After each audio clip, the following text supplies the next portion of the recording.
Allu Arjun Sukumar combination లో వచ్చిన Pushpa series చిత్రాలు ప్రపంచవ్యాప్తంగా బ్లాక్ బస్టర్ హిట్ గా నిలిచాయి. ఇప్పటికే 50 రోజులు పూర్తి చేసుకున్న పుష్ప 2 100 రోజుల థియేట్రికల్ రన్ కూడా పూర్తి చేసేలా దూసుకెళ్తోంది.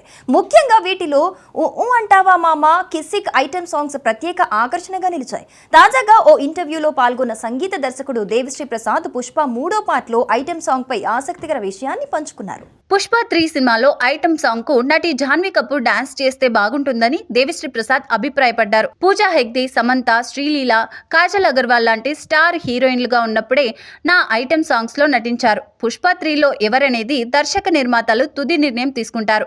నేను మాత్రం సాయి పల్లవి డాన్స్ కు అభిమానిని. అలాగే జాన్వీ కపూర్ అద్భుతమైన డాన్సర్. ఆమెలో శ్రీదేవిలో ఉన్న గ్రేస్ ఉంది. జాన్వీ అయితే ఆ పాటకు సరైన ఎంపిక అని నేను అనుకుంటున్నా అని చెప్పుకొచ్చాడు. అలాగే పుష్ప 2లోని కిసిక్ పాటకు యంగ్ బ్యూటీ శ్రీలీల అయితే బాగుంటుందని తానే సూచించినట్లు తెలిపారు. శ్రీలీల అద్భుతమైన డాన్సర్ కాబట్టి ఆమెను తీసుకుంటే బాగుంటుందని మేకర్స్ కు చెప్పానని అన్నారు.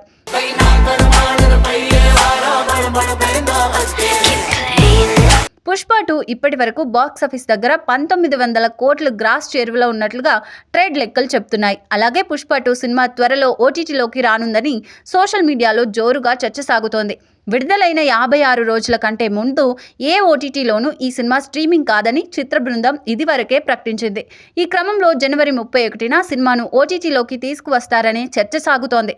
పుష్ప 2 విడుదలైనప్పుడు సినిమా నిడివి 3 గంటల 20 నిమిషాలు కాగా ఆ తర్వాత మరో 20 నిమిషాలు జత చేశారు.